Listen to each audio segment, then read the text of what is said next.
কথা বলেন। তোর কাছে কি কৈফিয়ত দিতে হবে? কৈফিয়ত দিবেন? আপনি বুড়া বয়সে কৈফিয়ত দিবেন? বুড়া হবেন না সামনে? আপনার তো দেখা লাগবে আমার। কৈফিয়ত দিবেন না মনে? একসময় তো তুলবেনই না। কথা বলেন।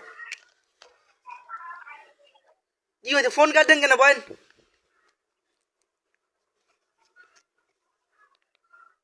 কথা বলেন। আর টাকা দিবেন নাকি না এটা বলেন তো, এটা ফার্স্ট বলেন।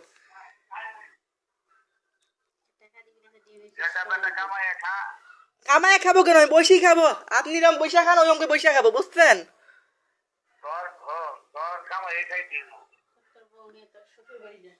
আপনার কি দৌদুক নিয়ে বউ নিয়ে আপনি শ্বশুর বাড়ি যান। আমার মায়ের কাছে তো দৌদুক পান নাই। এখন কথা শোনেন, কোন বাইট উঠবে এটা বলেন, কোন বাইট উঠবে এটা বলেন তো, কোন বাইট উঠবো?